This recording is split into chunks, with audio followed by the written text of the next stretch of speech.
Today we are talking to Madhusree Mukerjee, the author of the book Churchill's Secret War, The British Empire and the Ravaging of India During World War II. Madhusree Mukerjee is not only the author, but also a current senior editor at the Scientific American magazine as well.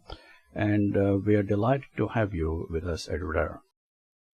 It's a pleasure to be here, Manish. Thanks for inviting me. You're welcome. It is rare to find a book that is detailed all the sources well and organized the concept so well. Can you tell us a little bit about the book, what the book is about? The book, when I started researching the book, I should say, I simply wanted to understand the Bengal famine of 1943. This was a famine in which at least 3 million people died. I simply wanted to understand what happened. And I had no background in history at that point, so it took me 2 years to read everything I could find on colonial economics and the Bengal famine itself, which is a very well-researched famine. And I never imagined that I would actually find something new, but as I was researching, a number of questions occurred to me about the actions of the war cabinet during the famine, why was no relief sent, etc. I put these questions to a couple of expert historians who told me that this was not a fruitful line of investigation to pursue. But fortunately, I followed my curiosity and actually went to the Kew, the National Archives of the UK in Kew, and looked at whatever documents they had. Not on the Bengal famine, I looked in the shipping archives. And that's where I found a trove of documents that no one had ever looked at before, at least with these eyes. And I found a direct connection between several decisions made by Churchill and his war cabinet and the Bengal famine. And that eventually became the focus of the book. The ways in which India, as being a colony at the time, India as being a British colony at the time, especially and with Winston Churchill leading the British Empire at the time, how these factors came together to create and perpetuate this famine that was so devastating to the people of Bengal, which is where I come from. Mm-hmm. Obviously, it is one of the tragic events, and I believe it was one of the most serious famine or the gravest destruction and starvation that happened probably in the history of India in the last 300 years. I wouldn't say that. In fact, the entire span of British rule in India is littered with famines. When you come to the 18th century, the 1700s, early 1700s, the British East India Company, which is a corporation based in London, they are coming to Bengal, which was one of the major industrial centers of the world, and buying very fine cotton products and transporting them to Europe, where people are just starting to wear cotton underwear for the first time. I don't know, I think they might have had wool before, but this is becoming a fashion. And pretty much all of this supplies very soft fabrics coming from Bengal. 1757, Robert Clive defeats the local Nawab, the local ruler, in battle, and he sets in place this system of wealth extraction that is so devastating that around 1770 you have an enormous famine. It's called the Bengal famine of 1770, something like that. And I have seen very different figures on how many people died, anywhere up to 10 million, 1/3 of the population. At least in Western Bengal, the entire place was depopulated, and forests grew where villages used to stand. And after that, there were recurrent famines, and the Victorian era, especially in India, was the most devastating period of famines in all of Indian history. because you had a major famine every 2.5 years. And this is because of the way in wealth was being extracted from India, an amount that economist Utsa Patnaik now estimates at being equivalent to 45 trillion pounds. So yeah, this wasn't the most devastating famine in Indian history, but it was the first famine in the 20th century. And I think that's possibly because in World War I, you would have had a famine, but instead you had the Spanish flu, which again killed, I don't know how many tens of millions. There's controversy. Some people say even up to 50 million people in India died of the Spanish flu, but mainly it was so devastating because people were malnourished. So I think that famine was averted by flu, which is of course not, flu can be just one reason why which people die from malnutrition. But yeah, sorry, this has been a long digression. But yeah, just to say that the Bengal famine of 1943 was the first major famine of the 20th century, but the 19th century was just full of famines, devastating famines, in which, by a conservative estimate, some 30 million people died, probably more. The book, in the beginning, in the early chapters, you draw a beautiful comparison that how prosperous the kingdom of Bengal was, and how Bengal was so self-sufficient that it had only doors to come in but no doors to leave, according to some Portuguese immigrants, which was a nice compliment. But in more real terms, Bengal was very successful in exporting rice. And how does a region that is very successful in exporting rice turns into importing rice and almost suffers such a calamity? Explain to us a little bit how all these things came about. It came about because the British colonial administration of the East India Company imposed a system of wealth extraction that was just unbelievably rapacious. So the Mughals had, I think they took about 1/6 of the harvest, but the British imposed something called a rent. They said that unless you have a title deed to your private property, everything belongs to the state, and every cultivator is therefore renting land from the state, so they need to pay a rent. A rent is something that, unlike the Mughal taxes, which was a fraction of the harvest, rent is something you have to pay every year. Whether you have a harvest or not, you have to pay your rent. And that guaranteed the East India Company a steady income for a while, irrespective of the harvest, but it also meant devastation for the peasants, because you are going to have a bad year and you still have to pay your tax. And the other thing that happened was the introduction of land as private property. So to pay the tax, which was in silver, earlier you could pay it in kind. To the Mughals you could pay a portion of your harvest, but now you had to pay the British the equivalent of your rent in silver.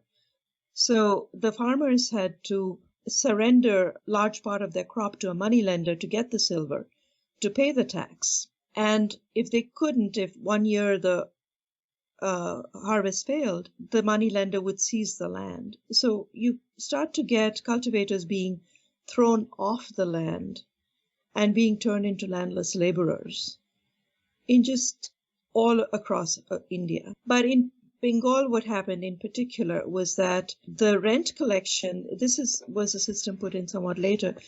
In the early years, right after Clive kind of took over, Robert Clive. Collection was put up for auction, and whoever bid for that right to collect rent, promised the highest amount, got to go collect the rent. And you had the most rapacious, vicious men being thrown out onto the land as rent collectors, and they just tortured the people to give up all of their harvest, to give up their whatever savings they had in the form of jewelry or gold. And there are accounts from that period of how the farmers were forced to sell their children to pay the rent. They started just fleeing the countryside into the rest of India, which hadn't been conquered yet. And that's the circumstance in which you have a drought and the famine hits. And in a normal year, a Bengali cultivator would have 2 years of harvest stored for, these bad years. And nobody had any savings left. Nobody had anything. And so the entire population just starved. It was an absolutely devastating famine. And the East India Company, to satisfy its shareholders back in England, they just sent out the military to collect the rent. It was just utter torment of a kind that India had never encountered before. They just absolutely ruined the population within, 1757 was when Clive won the Battle of Plassey. By 1771, Bengal was a absolute ruin, a depopulated land returning to jungle. And there are reports of, tigers and elephants just destroying the remnants of villages and people fleeing, and it was utter devastation. In 1793, a new viceroy came in, Lord Cornwallis. He had actually been fighting in the US earlier, and he came in and he instituted something called a permanent settlement, which created a system of English-style landlords. Earlier landlords had duties to the people. These landlords were simply the English-style landlords, which means that they were potentates. They owned the commons, they owned the water, they owned the rivers, the ponds, the forests, the fields. And people who used to be independent cultivators now simply became paupers and peasants, subject to the whims of these landlords, who were simply just let loose as long as they gave the company 10% of whatever they collected. No, it was a fixed amount. That was why it was called a permanent settlement. No matter how much they extracted from the people, they had to only pay a fixed amount to the company. And this was the ruin of Bengal. And in some ways, Bengal's never recovered. It was the most heavily wealth extracted part of India for, forever from that point on, until, the British left. And even then, it never really recovered completely. So it only took 15 years to destroy a civilization that existed for hundreds of years before, to plunder and pillage. Yes, it doesn't take much to destroy. Shocking, just shocking. So now we arrive in the early 1800s, and what was the state of agriculture system in Bengal?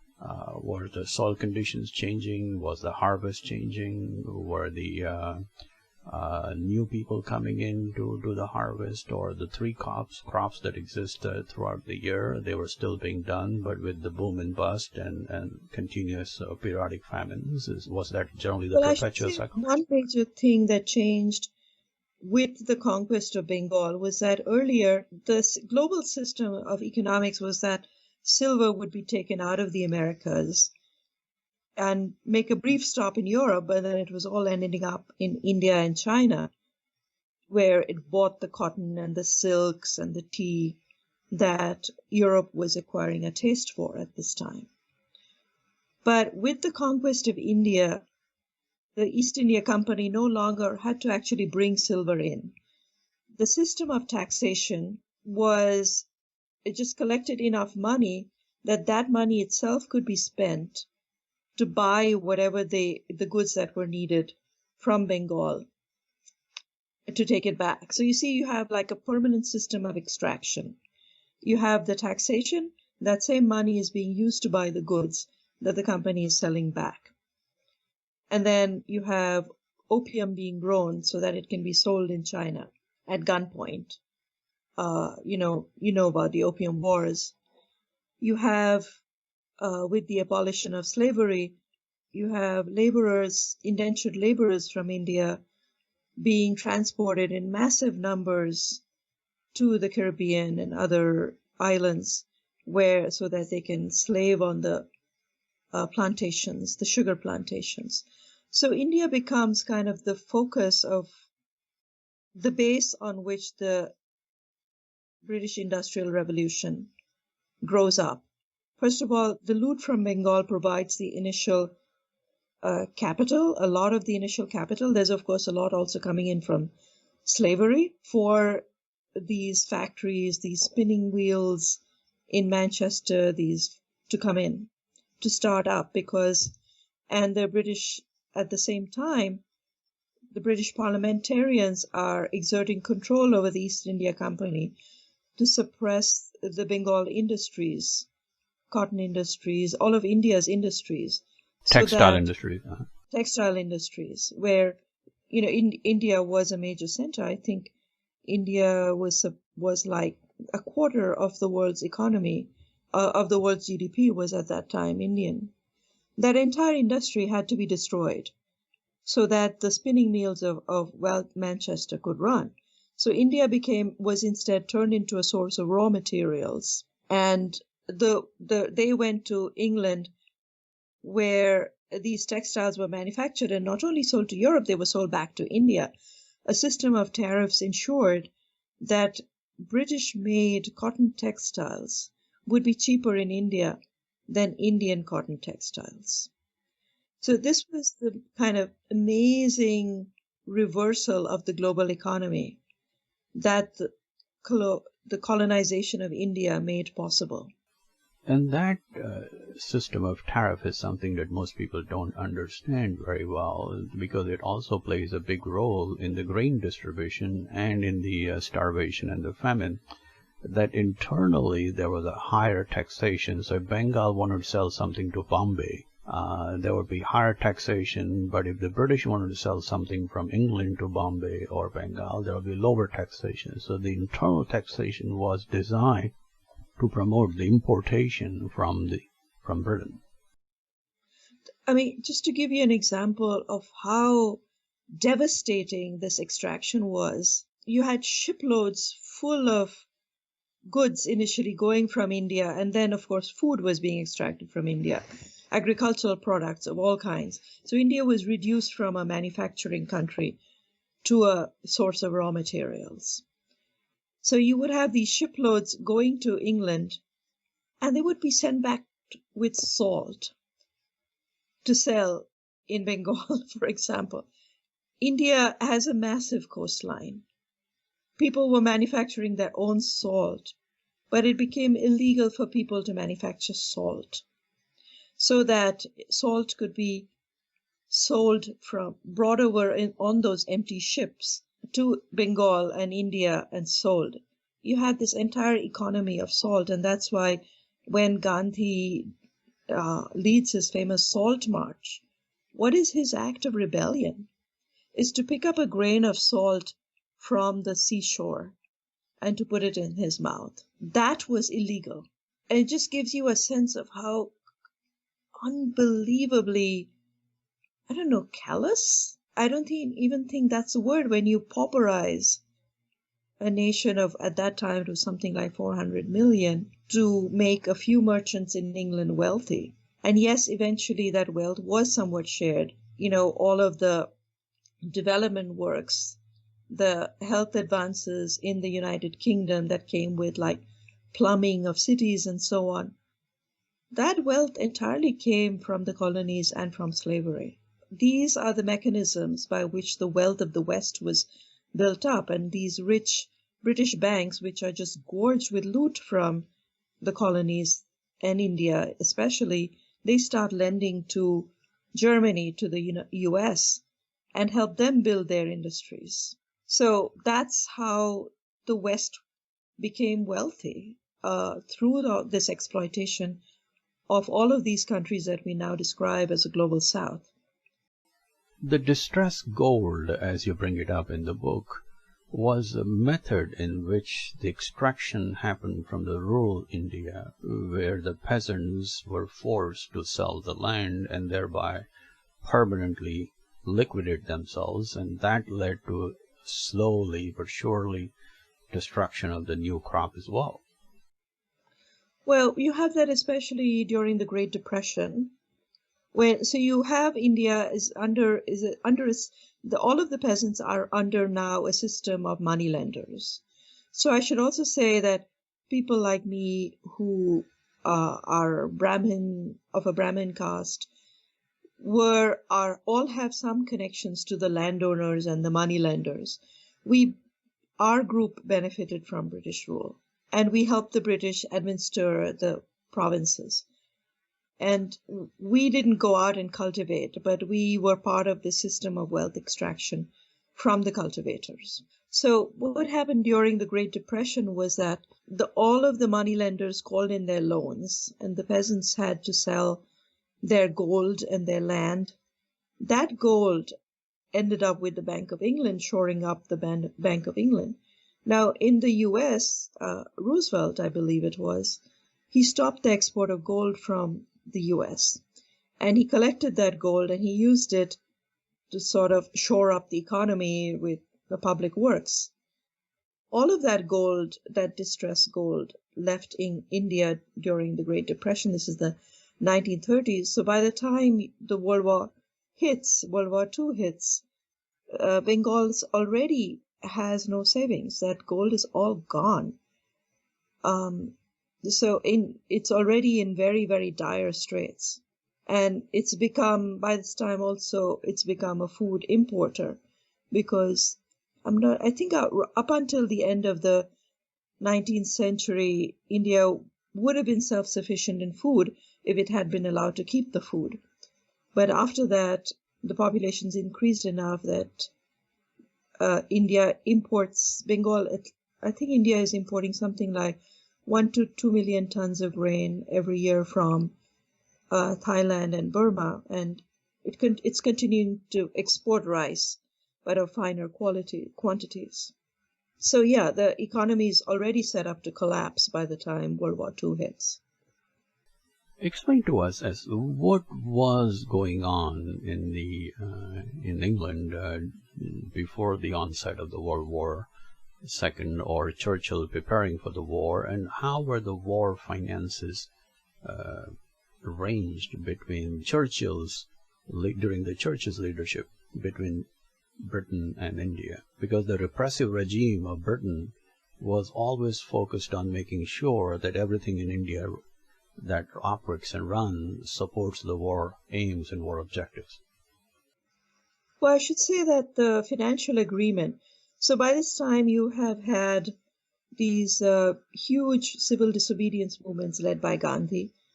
You have had something called the Indian Self-Government Act, which gave a very small amount of power to Indian legislators who were now responsible for things like education and agriculture, with the British governors and the Viceroy holding all the real power in terms of foreign policy, defense, budgets, all of that. The military, everything was controlled by Britain. All of the power was controlled by Britain, but some of the small portfolios were given to Indian legislators elected by a small franchise. But Indian industrialists had become somewhat significant already by this time, and there was a financial agreement reached, I believe it was 1938 or 39, before Churchill was Prime Minister. He was Lord of the Admiralty, I believe, at this point, in which India was going to pay for all of the part of the war that was, construed to be within its borders. And the UK would pay for all of the Indian divisions that were used outside of India. So the Indian Army was also very significant, was the largest manpower in the British Army. So 7 of the Indian divisions ended up fighting in the Middle East and North Africa, and they were the best equipped. And Churchill, when he became Prime Minister, he also insisted that none of the well-equipped divisions remain in India because he was afraid of a repeat of the Great Indian Rebellion of 1857, when the Indian armed forces turned against their British masters. So Churchill insisted that all the well-equipped Indian divisions leave India.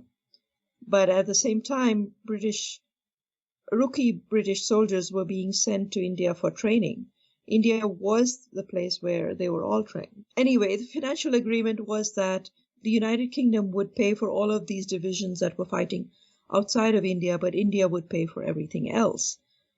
And I think what hadn't been anticipated was that Japan would so easily reach the Indian border, which it did in 1943.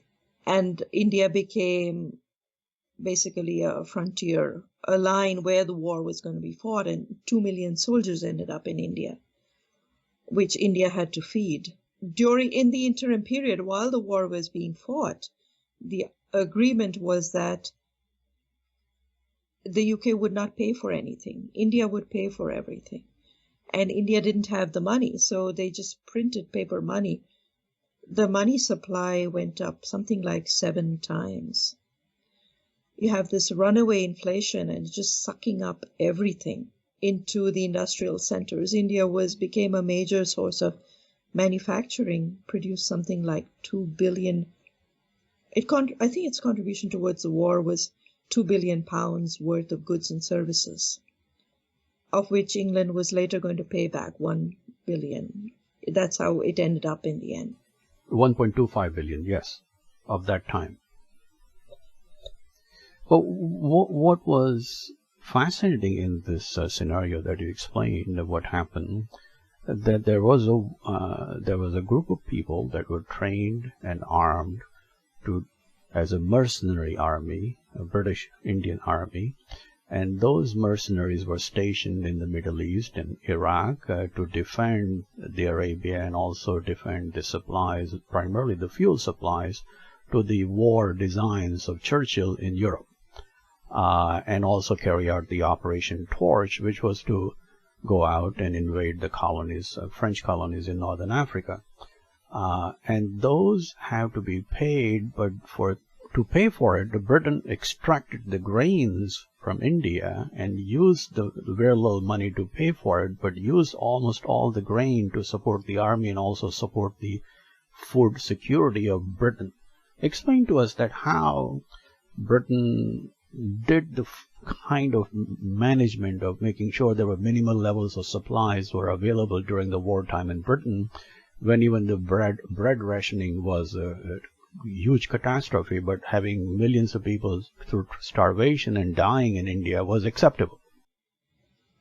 Yeah, you raise a good point, which is that the United Kingdom had started preparing for war already, I think, in 1936.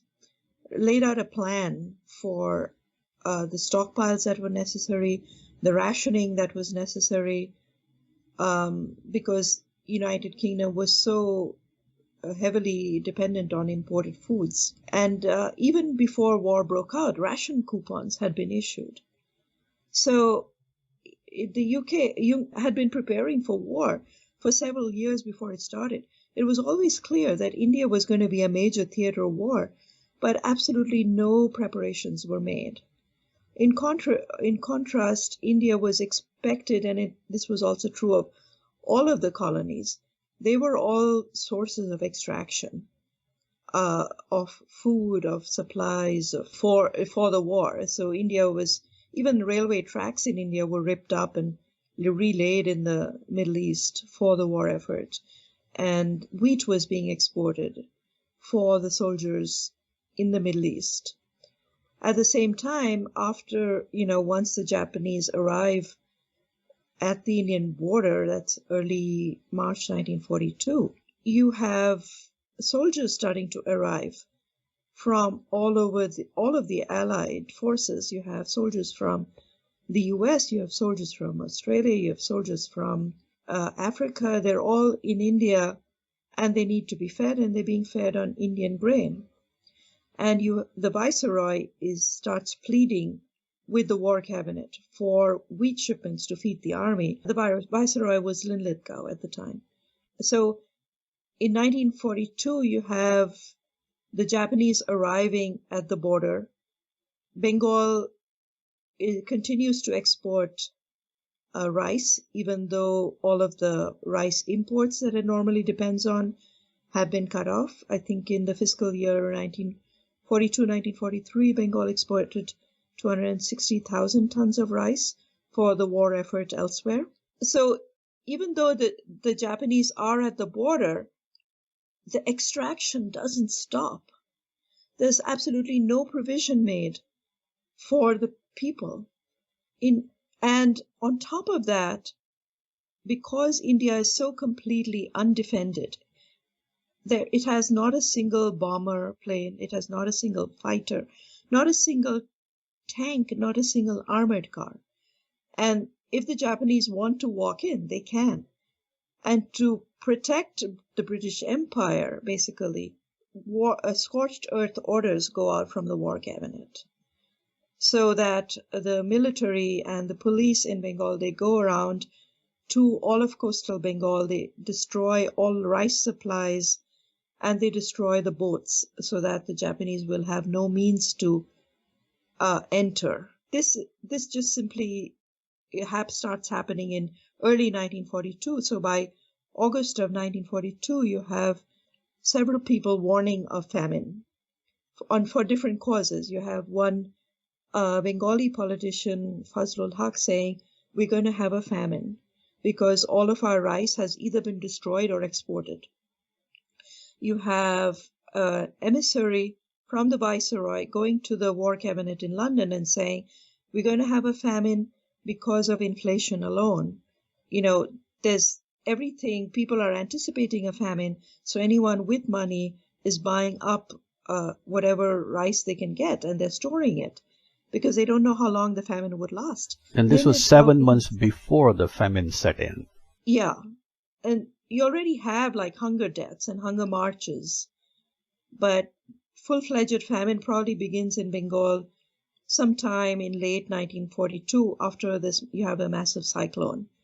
And at this point, in August 1942, you have the Quit India movement. Gandhi has been anticipating famine. He's been warning people to grow pumpkins and other things that can help them through famine. And he's also saying we need to get the British out of here, because if the Japanese come, it's because the British are here. If they weren't here, the Japanese wouldn't invade. So you have, for all of these deprivations leading up to the Quit India movement in August 1942, every single one of the Congress leaders is arrested. Massive repression sets in.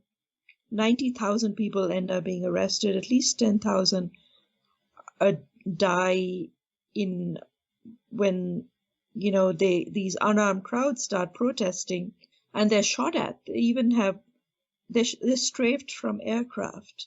All of these battalions that have been accumulating in India for Japanese assault, they're not yet well equipped enough to face the Japanese, but they certainly are well equipped enough to shoot some unarmed Indian farmers.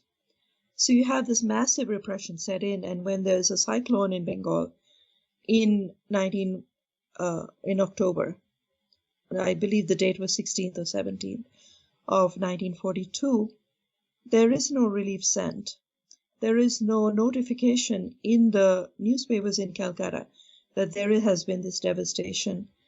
Repression continues during the cyclone. I talked to one old woman in Bengal who said that they had managed to somehow survive the cyclone, but these British Indian police, they came looking for her nephew, who was a freedom fighter. They poured kerosene on her thatch and burned it all up. And she had a little baby, and when it would rain, she would just huddle with the baby and just cry. In the rain, there was no shelter. So the repression continues unabated despite the cyclone, despite the impending famine. And that's the circumstance in which famine sets in. So you have a cyclone going on. You have Japanese on the door in Burma. And on top of there, inflation raging, you have hoarding going on, your Bengal governor and the viceroy pleading for help to Churchill and Embry and others in London 3 to 4 months prior to the onset of the cyclone. Yet the denial policy continues, and they call the denial policy in a different way for the Burmese Japanese invasion, but it was not denial policy, it was a scorched the earth policy. Yes, they called it boat denial and food denial.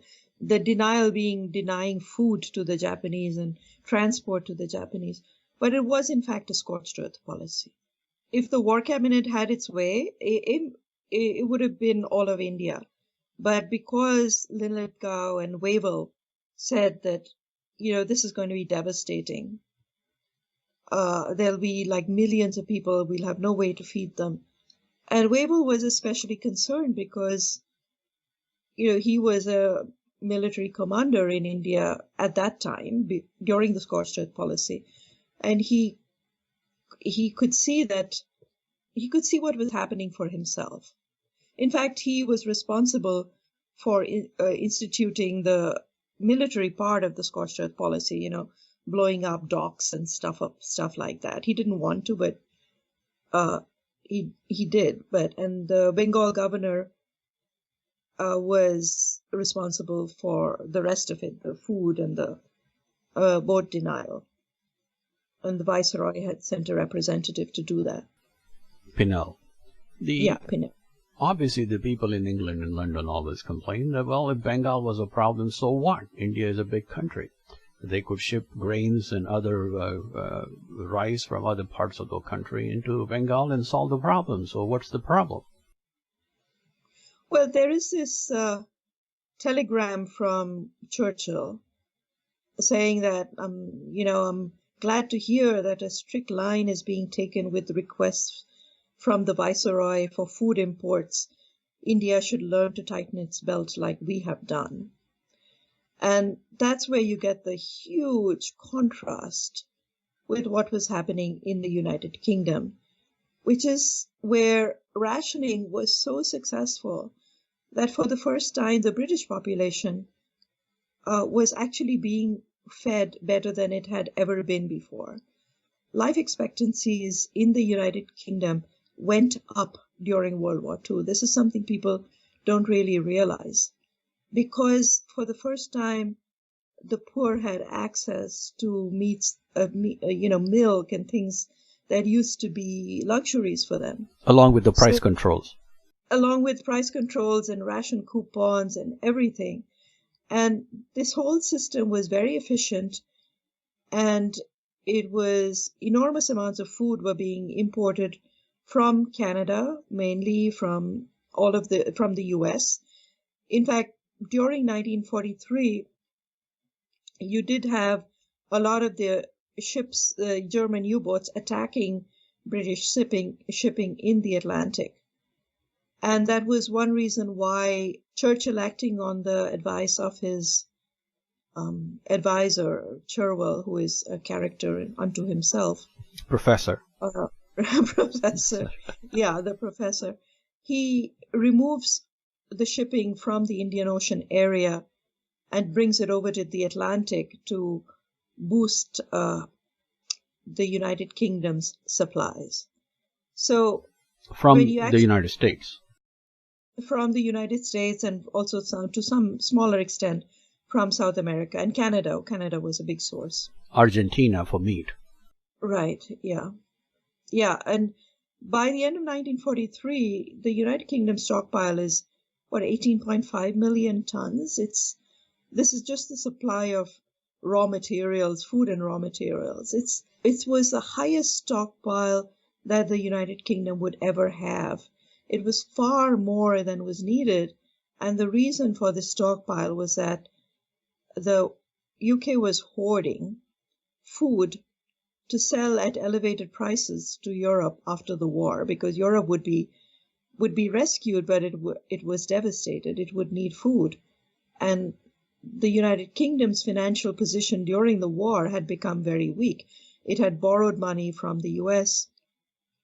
It was also, in fact, indebted to India, which was a source of tremendous rage and angst for Churchill, and to give it a way of shoring up its economy after the war, there was hoarding food.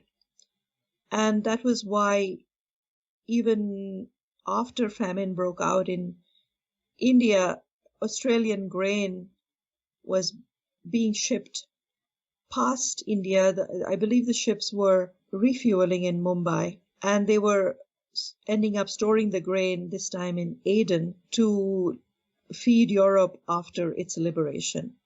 So you have an ongoing famine. The food is not being used to save lives. It's being stockpiled. Many fascinating arguments that you just make. They are very well detailed and explained in the book, and I'll just summarize it here.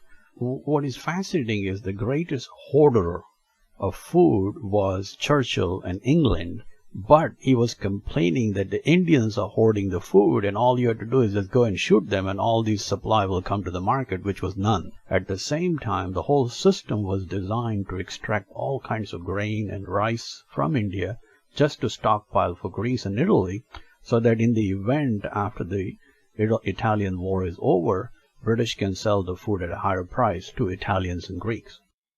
Well, I just want to add a little bit to that. There was hoarding in India itself, of course, and that was one major argument for why the Viceroy said we need shipments, because even if we get, we just desperately need shipments of wheat, because just knowing that it's coming will force hoarders to release their supplies and bring down the prices. Hoarders? Some of the hoarders were landowners, but a lot of them were the agents who were buying up food for the British Army. So in 1943 February, when the shippings removed from the Indian Ocean, and I should say the British War Cabinet controlled all of the Empire's shipping, including all the ships that had Indian owners, they were being controlled by the British War Cabinet. So they had removed all of the shipping, brought it over to the Atlantic. There were a few left which were supplying the forces in the Middle East and North Africa.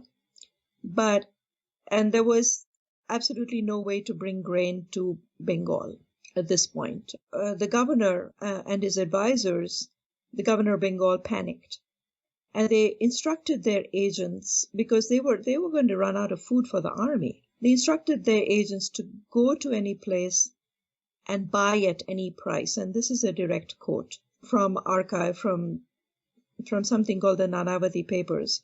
Anyway, I can explain what that is later. And these agents were equipped with an unlimited supply of paper money. They go out, they buy everything. Within a matter of days, the price of rice just shoots through the roof. Every grain of rice is bought up and hoarded for when the Indian army is going to need it. Sometime in later stages of the famine, like November, I think when Wavell comes in and he realizes what an appalling situation there is.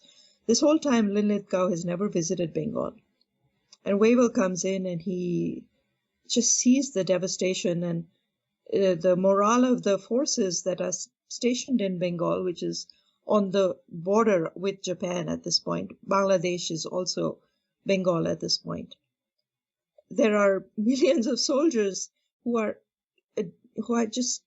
seeing the devastation, and they're starting to feed these orphans from their own rations. And the morale of the army is really, they're starting to wonder, what am I doing, fighting the Japanese when this is the condition of our famous British Empire? These are British soldiers. And you have these accounts by Clive Branson, who is this artist who was drafted to the war, ended up being on the Eastern Front. Tragically, he gets killed on the Eastern Front fighting the Japanese in the end. But he leaves this very evocative account of what it's like to be a British soldier in India at that time. The devastation he sees all around. It makes you wonder, what's the empire all about, and what is there here to be proud of? This is just such a shameful, horrific situation. Anyway, so just to tell you that every bit of food, eggs, milk, meat, everything was being collected and being fed to the armed forces.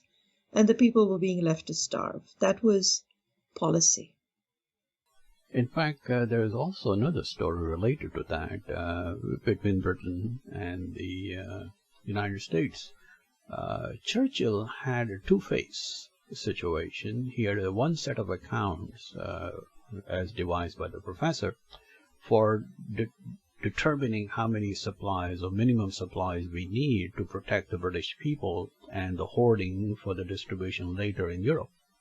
But he would show a dramatically different set of accounts to Roosevelt and other people so that they can import as much food as they can from the United States. And one of the generals was so upset that why United States is being deceived, and these are his words, by the UK to import as much of food as they could from the United States. I think the thing that was in short supply was ships. And the U.S. needed all the ships that it could get, the U.S. Navy, for the Pacific. But Churchill was repeatedly pleading with Roosevelt that we need more ships to feed us. We are going to be short of food. We need ships, we need ships, we need ships. So the accounts of what shipping the UK needed, that was being fudged. And that's what the U.S. generals were really furious about, that we can't get the shipping we need. Why does he need so many ships? I should also say that there was an effort in the U.S. A Republican politician teamed up with an Indian activist to demand that since India was a major theater of war, there wasn't much war directly on Indian soil, but it had all of the 2 million soldiers, including American soldiers, who were being fed on Indian grain, and that India should become part of the sphere of operations of the newly constituted United Nations Relief and Rescue Agency. But the British would have none of it. They did not want the U.S. in India, lest, the contrast between the U.S. largesse and the British meanness would become obvious to the Indian people. So they they saw India as their turf to do with as they would. And the U.S. was not permitted to send relief material to India, including rice. They had offered to find rice. Canada wanted to send shipments of wheat. Churchill railed about that, and eventually, I think Canada might have been permitted, I'm not sure. Australia wanted to send wheat. Again, that was a source of great anger. Why should the idea was that Canada, Australia, all of the food supplies in these countries, which were the dominions of the United Kingdom, were being seen as part of the larger British Empire stockpile, which was massive by this point. But there wasn't any to be spared for India. Caring for the people of India, those who were fighting and contributing and being extracted at unfathomable rate by Churchill, was never his priority. In fact, Lord Chervil or Amory was supported almost cutting down 60% of the operating fleet in the Indian Ocean so that almost all of that could be deployed in the war effort. That wasn't Amory's decision. Amory's decision. Amory did his best to fight for grain, and that was Chervil. He was the head of the statistics division. He was also a close friend and advisor to Churchill.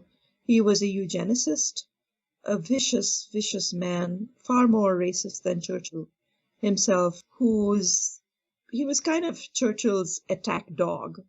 He had a scientific brain, and Churchill really relied on him to kind of provide the statistics that would allow him to do whatever he wanted to anyway. And it was Chervill's idea to cut down the shipping by 60%, and he got what he wanted. Many people may not appreciate the importance of Britain being a naval power and how the allocation of logistics in the shipment were so crucial. But even when the United States delivered 20 cargo ships to UK, that oversupply that existed in the shipping was still not used to provide more grain to India, but was used to stockpile more hoarding just for eventually need in Greece or Italy. And by the later, you have Wavell. He in 1944 he actually goes to the War Cabinet.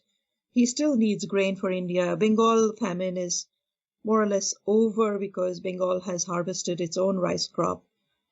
But debts are continuing, but there's another impending famine in the Punjab, and Wavell's concerned about that because that's where many Indian soldiers come from. So he goes to the War Cabinet and he says, it turns out that there are ships being used as storage spaces. By the end of 1943, there was just so much raw materials in the UK that it ran out of storage space. You had things like sugar being stored under tarpaulins and getting wet and rotted. And I don't know if sugar rots, but anyway. And Wavell said you have ships actually simply sitting around as storage spaces, but they won't let us have any for India. He did actually manage to get grain in 1944 by threatening to resign. In fact, the military commanders, Mountbatten and Wavell and Auchinleck, they got together to use military ships to ship wheat to India because they just gave up on Churchill. And they just used their own resources to ship some food for the army, at least in 1944. And a famine was averted. But Churchill's response was somewhat insane. Yet Churchill had the gall to go out and then proclaim this famous quote that he gave out, which I would like to read as you quote in the book. And this is the reckless gambler that Churchill was, and also the propaganda that he would carry out. No great portion of the world population was so effectively protected from the horrors and perils of the World War as were the people of Hindustan. Winston Churchill wrote in his 1950 History of the 20th Century's most lethal conflict. They were carried through the struggle on the shoulders of our small island. How accurate was it? It's bullshit, right? It's Churchill, but because, he's gotten away with it until I happened to stumble across all of these things during my research. And I have to say, I wasn't looking for these things. I didn't even know that Churchill was a player. I just found it. And he wrote these volumes of history of World War II that he wrote were actually memoirs in which he placed himself at the center of the war. This was his story. This wasn't an objective history by any means. This was, he got a Nobel for literature. I think that was well deserved. He was an excellent fiction writer. The other fascinating thing about this whole thing is that when it comes to Churchill, truth is always the casualty, whether it was the conflict of the Dardanelles or whether it was when he was the Exchequer of the England, Chancellor of the Exchequer, with the linking of the sterling with the gold, and then of course when it was the being the Prime Minister of UK, where he said, "I'm not the first minister of the king to liquidate the empire," but he ended up his policies and his practices indeed ended up doing that. One of the things that is still not clear, and maybe you have more insights in this thing, is that Churchill did not want any Indian army placed in India to have any ammunition. Rightly so. I can understand why he would say that, why he would do that. And as you pointed out in the biography of U.S. representative from Roosevelt, William Phillips, in his memoir, he mentions that he could not understand why there were so many people working in the British Army in India. And this may not be very clear to most people, but it may be better to focus on it a little bit because it has enormous consequences for Britain. Churchill was racking up almost £1 million of debt to India on a daily basis for almost over 2 years. Most of that debt obviously is related to maintaining the empire and maintaining the soldiers of empire all over the world. But he also had a very large presence in the army within India, which was also costing Britain as well. Yet they were not fighting anywhere. Why was he maintaining such a large army? Just because he had a fantasy of carrying out future wars and he could not find a war he could not like? And that ended up costing him financially so dearly? Because the real question is, it was the war debt to India, or some people are called sterling credits, essentially led to the demise or the hasty departure of the British from India. Well, I'm not sure that's the full story, but these were rookie British soldiers being trained in India. Mm-hmm. So they had always, and I think the UK was paying for the training.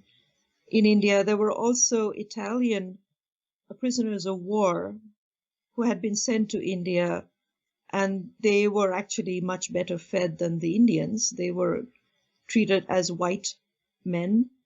They had more than enough food. In fact, there is one record of them, the commander of one of these camps, asking if bread could be turned into compost. So there were multiple expenses, and of course the war supplies, uniforms, all of those. Parachutes, boots. Yeah, 400 million pieces of uniforms. Yeah, all of the silk, all of the cloth. There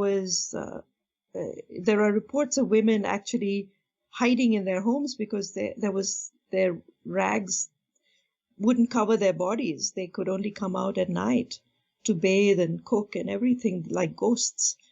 This was the state of Bengal because everything was being taken and for the war. So yeah, it wasn't just the soldiers. It was mostly the supplies being extracted, just this one-way extraction, being paid for only with paper money.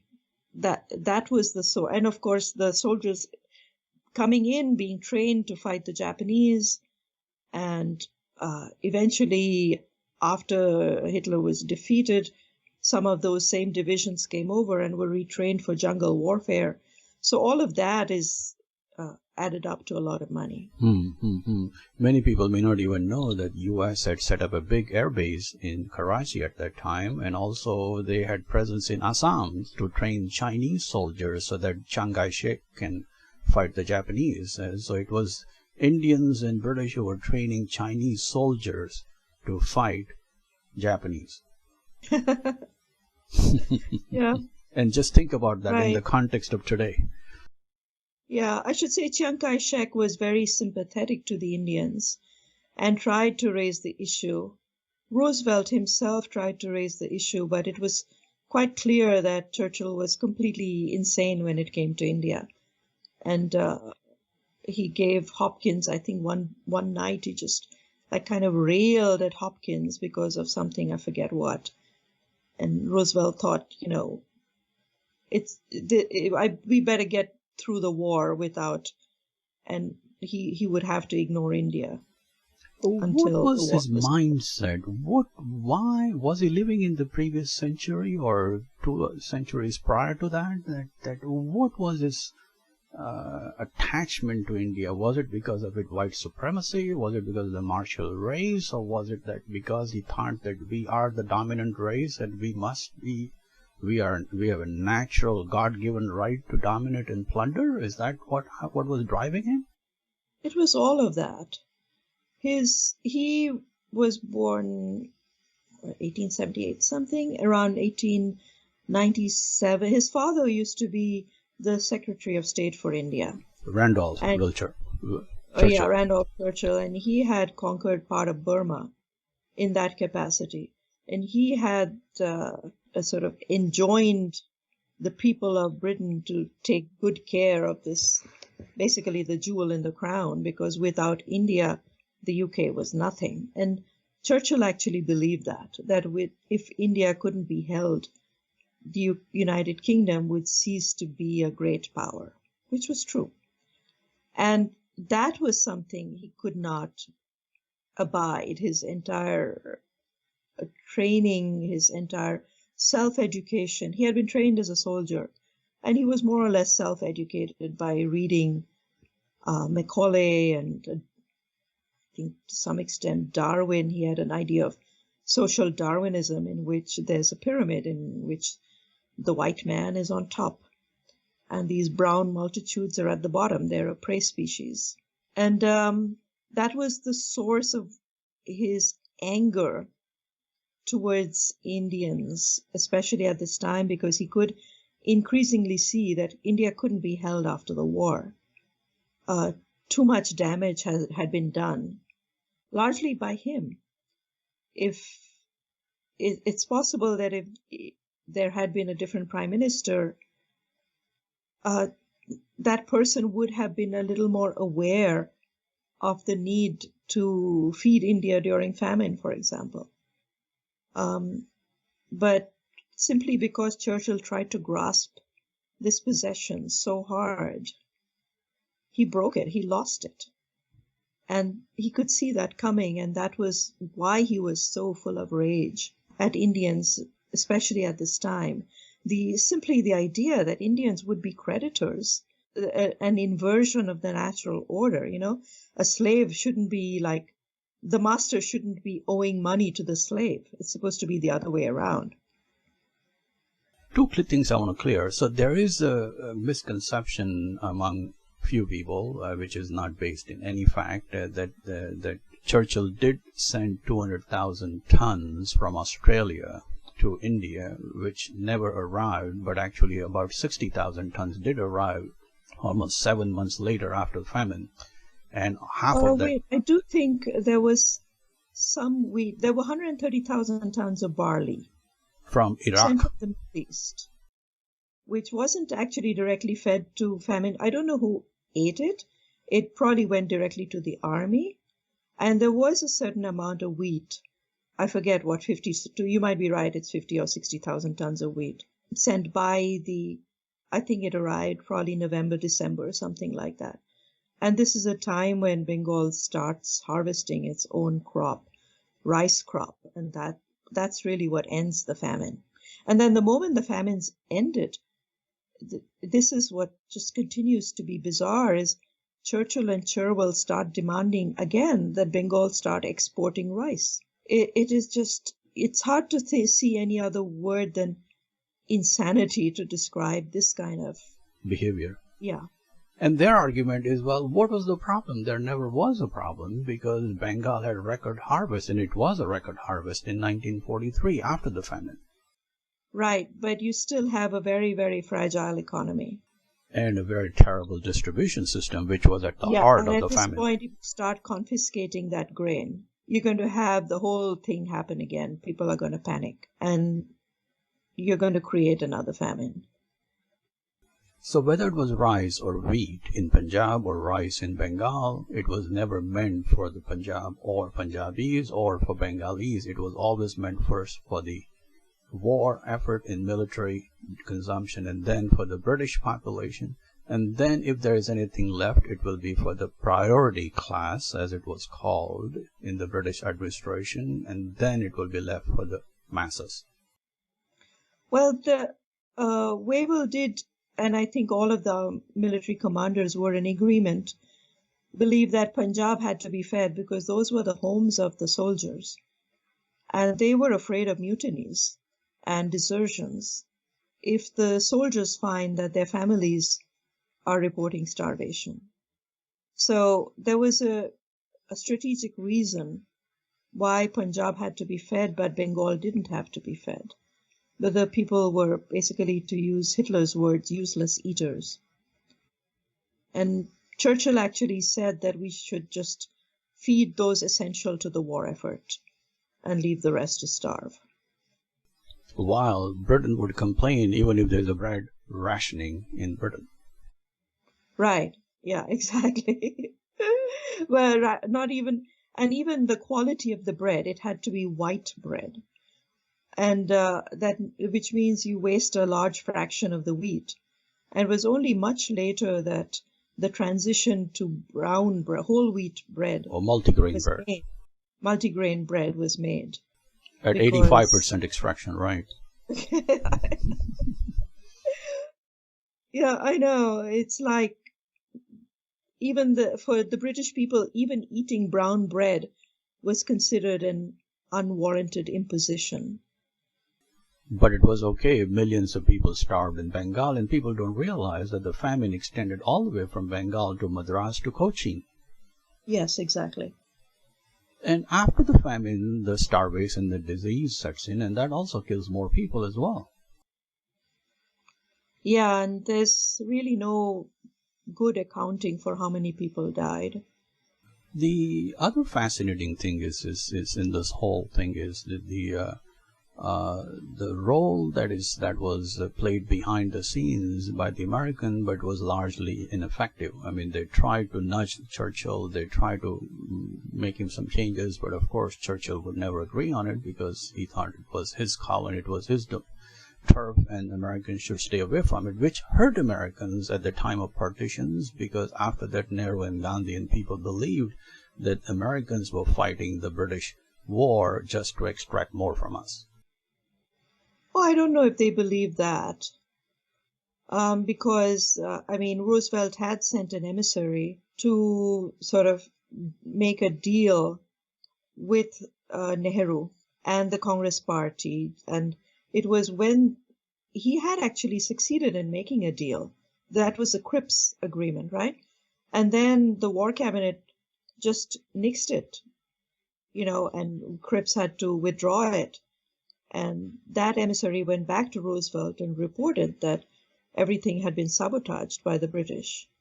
And I think Nehru would have known that. In fact, he sent his sister to the US to campaign for food for Bengal and so on, Vijayalakshmi Pandit.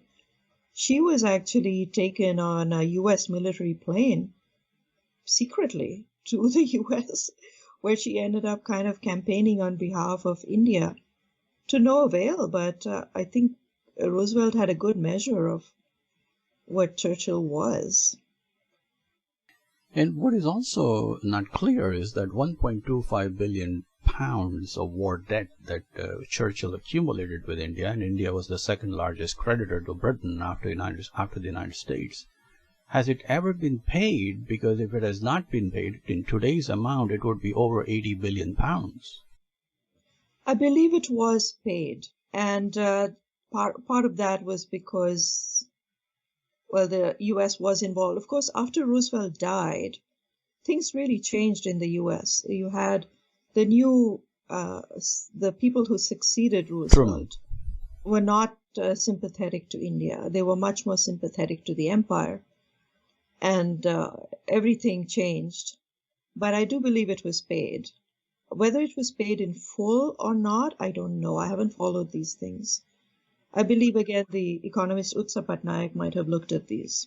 What is surprising is that I think it was Roosevelt or Truman had to send the Navy to collect the war debt from Churchill because he was refusing to pay. And in the end, when the soldiers did arrive and took over some of the ships in South Africa, Churchill finally made the first installment, and he agreed to a 50-year installment with the United States, which was only repaid in the last installment of $230 million in 2006. Well, that's interesting. But the Indian war debt has not been paid. Yeah, I don't know the full story of that, I have to say. And that is a shocking part, that on one side, in fact, Churchill's answer was, we thought it was a war gift because it was gift to us to fight the war for the United States in Europe. Can you believe this? Yeah, well, about the Indian debt, I believe at least some of it was paid, and I believe that the development projects that Nehru launched was partly paid for with that money later. But whether it was paid in full or not, I don't know. I can't say. What is very interesting is that there was a major wreck. I think it was in 1942. A British ship. I tried to look it up. It was billed as having iron ore. It left from Calcutta, and it got wrecked somewhere I think somewhere close to Europe or the UK, and it contains silver, and that wreck it was recently discovered and salvaged, and all of that silver was claimed by the United Kingdom. Why a shipload? Well, of course, you can see that with the Japanese at the border, they would have emptied out all of India's banks, or at least Calcutta's banks, and put it on that ship and shipped it off. But nobody in India ever laid a claim to that silver. And it's very mysterious to me, all of that money, the accounting of all of that. I have no idea, who was keeping the accounts. And that is the part and the mystery of the empire, where there were different set of books, there were different public propaganda, there were separate private accounting, and that's where the looting happened. Well, I think some of it was fairly public, all of these home charges that India had to pay, all the British civil servants, their pensions, all of the costs having to do with the India House, the cost of of putting down the great Indian Rebellion.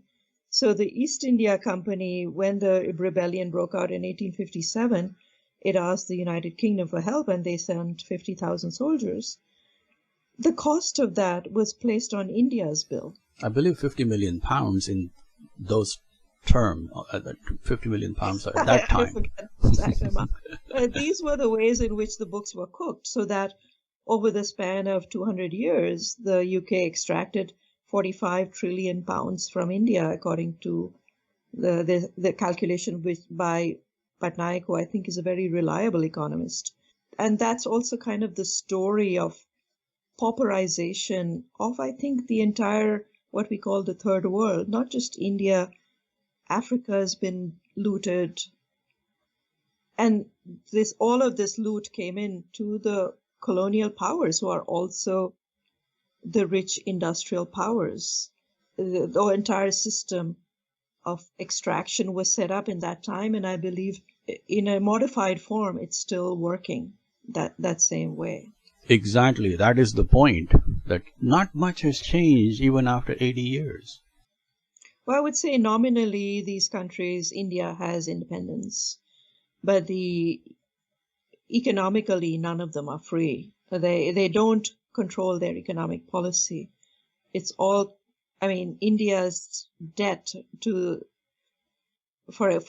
India pays something like 1/3 of its foreign exchange in debt repayments. So we can go into that. That's another story. That's not the topic of the Churchill book. Well, tell us how and what it took to write this book. It's in a lot of work, and you had a lot of hurdles to overcome, and obviously you were about to write on a subject or a person or personality who is considered as a British lion, who is considered as one of the statements of the world. Obviously, it's not an easy task. It's a daunting task.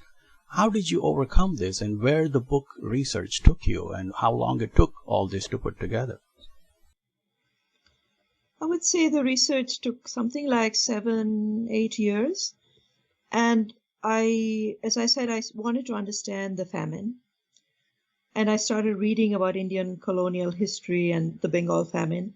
It took me like 2 years to simply understand the process of wealth extraction, which was quote unquote free market, and the way it worked, the way the free market works to extract wealth and take it from the poor places to the rich places, especially when you can control all the tariffs and the terms of trade, when you can control everything. And you price the goods.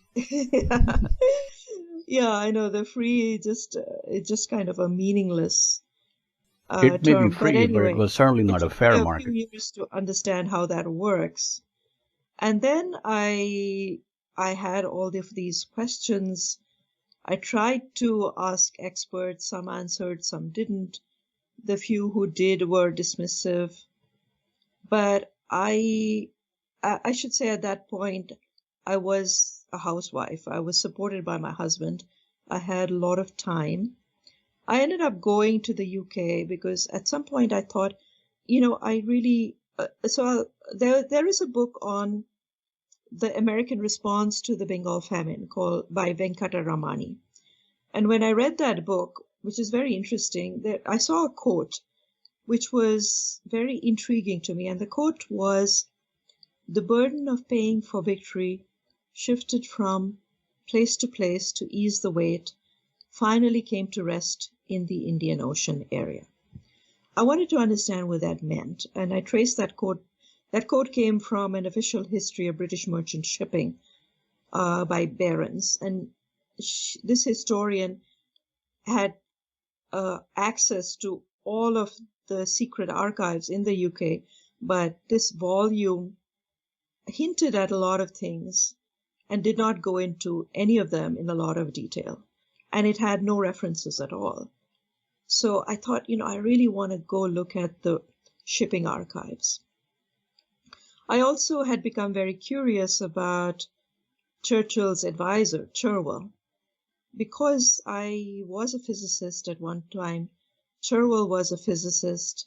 He was a very famous physicist, not so much in terms of physics, but because he was such a powerful man.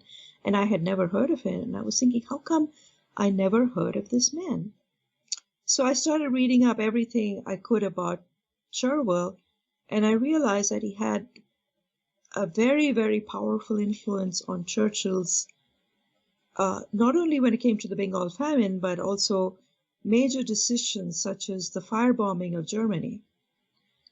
That was significantly influenced by Cherwell, who was of German extraction. His father was German, but he hated Germans and the Nazis because for some personal reasons. And he just had this very capacity to hate that was so intense that he wanted the working class to be destroyed. So he concocted this argument about how the British should bomb the cities, they should bomb civilians to win the war. Frederick Lindemann. Yeah, Frederick Lindemann. But anyway, I was curious about Frederick Lindemann. So I made 2 trips to the UK. I looked at the archives at Kew. I looked at the archives at the British merchant shipping documents, which were the ones that led me to this direct connection between Churchill and the war and the famine. The War Office documents, which were also very interesting. That's where I learned about the scorched earth orders coming directly from England, because none of that was known before. Meaning Churchill. The idea that the denial orders came from London, that wasn't known, because the Famine Commission, there was a commission of inquiry set up during the war itself, and Amory, the Secretary of State, he set up the guidelines for the commission and made sure that none of these links that led back to London would be touched upon by this Famine Commission. They weren't allowed to interview even people like Wavell, who knew a lot about what had actually happened, or Linlithgow. They weren't allowed to follow up any of these traces that could lead the trail of the famine back to London. And that's the trail I happened to reconstruct by my researches. So anyway, the War Office documents, these were apparently archives that historians had never looked at from this point of view. And I looked at the Cherwell's papers, where I found these kind of shocking papers on eugenics that he had written in the 1930s. They have to be seen to be believed. So I eventually ended up constructing this picture in which the War Cabinet was the center of not all of the decisions. Some were taken, even Churchill, the financial agreement was made before Churchill became Prime Minister, but a lot of direct decisions that directly impacted on the Bengal famine emanated from the War Cabinet. And these were the clues that had been very carefully covered up. Through censorship, I didn't find any leading documents among Emery's papers. There were his diaries, which were very interesting, but not, the real documents were in archives that hadn't been cleansed, that Emery hadn't thought of cleansing. Because the India office documents, I'm pretty sure that they have been cleansed. I saw many documents with like blacked out lines. I saw files referred to that were missing in the archives, entire files. So there had definitely been a cover-up. And also on certain day when they talk about Bengal famine, suddenly that transcription is missing only for that hour or that day. Right, the war cabinet transcripts, they kind of stop happening at a certain point. Up until that point, you have like detailed transcripts, and then suddenly you don't have them anymore. There's a lot of that happening, yes. And I was very careful in the book to only make those charges that I could document, because one could argue that, but I don't have any way to back this up, that famine was a way to bring India to heel. But I don't have the documentation to back that up, so I haven't made that argument. But when you look at the hostility of Churchill towards Indians at this time, one has to wonder just how much of it was neglect and how much of it was deliberate. We don't know. So it took you about a lot of effort in this trove of archives that you stumbled into. You found. Did you find any other buried secrets that surprised you? I think the eugenics paper by Lindemann, that was very interesting and a bit of a shock, but I have to say I was looking for it because in a couple of the biographies I read of his, there was an oblique mention of this unmentionable paper. I mean, these ideas were unmentionable in the United Kingdom. And the fact that they become the ruling ideas shows you just how exceptional Churchill and Cherwell were, even in the United Kingdom. I believe if anyone else had been prime minister, things wouldn't have gotten so out of hand with the whole situation in India. I learned about Subhas Bose offering rice to Bengal over a radio transmission. He had collected a lot of cash from expatriate Indians in Burma and Thailand, and he had bought rice, and he made this very impassioned broadcast saying, I have rice, I just need permission to bring it over. We can send it in country boats. Burma is neighboring Bangladesh, at least, Bengal. And that offer was suppressed. Lot of little details like that were for me very, very interesting. Also seeing kind of Emery's attitudes towards Churchill develop as the famine goes on and as Emery gets increasingly frustrated because he's being blamed. He's being blamed from the famine, but he's kind of powerless. He's begging the war cabinet for relief supplies, and the war cabinet just dragging its feet because Churchill had packed the war cabinet with his friends and supporters. Yeah, it's all very interesting, and the role of... You also bring it up that Emery was a half, or Emery's mother had some Jewish descent, Right. And yet he was fascinated by Hitler. Yes, I know. It's very interesting because Emery clearly felt very Jewish. He was one of the secret writers of the Balfour Declaration. And yet, during one of these war cabinet meetings, he ends up in which Churchill is ranting about, Bengalis breeding too fast and all of that. He ends up telling Churchill, I don't see a difference between your attitudes and Hitler's. Yeah, it's very interesting. Emery met Hitler, and he said he had a good grasp of economics, but he was quite insane about Jews. But I don't think Emery ever anticipated that Hitler would actually carry out these ideas that he had expressed in Mein Kampf. And then his son was prisoners. Yeah. When he did realize that, he was, of course, just horrified. Everybody was. We have been very fortunate to have you for Radara today. We have been speaking with Madhusree Mukerjee, the author of Churchill's Secret War, the British Empire and the Ravaging of India during World War II. Are you working on any of the new projects or writing or contemplating writing more books? Because you have written, I think, at least 2 more books since then. No, I've written just 2 books. I have been working for the last 10 years on a 3rd book. Oh, wow. And this is a very deep critique of development, and it's also an intimate profile of an environmental struggle. It's almost done. I just kind of need to make the last push to get it done. Does the book have a title, or is it focused on any specific part of the world or region in the world? It's focused in a small struggle in Bengal, where I come from. And the reason is that I wanted to write about an environmental struggle. And I realized that I had actually been following this struggle for several years.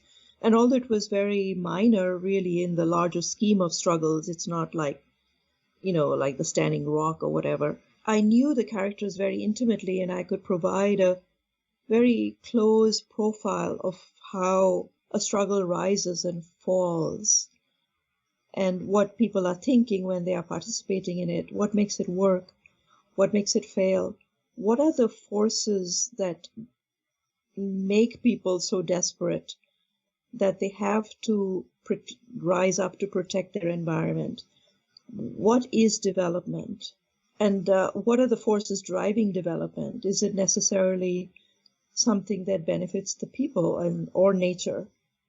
And these are the questions that I do believe I have at least partial answers to in this book. I just need to get it finished. Do you have any expected date when the book is likely to be ready? Well, hopefully by the end of the year, if I can find the time to get it done. I do have a full-time job right now as an editor at Scientific American, a job I totally love, but I need to just carve out the time to get this book done. Well, thank you very much again for a wonderful book. I hope every library in India and United States and even in the UK can get a copy of this thing, and bringing new light to these activities that everyone in the world should know about. Well, thanks very much for interviewing me, Manish. I really appreciate the honor. Thank you. Thank you very much.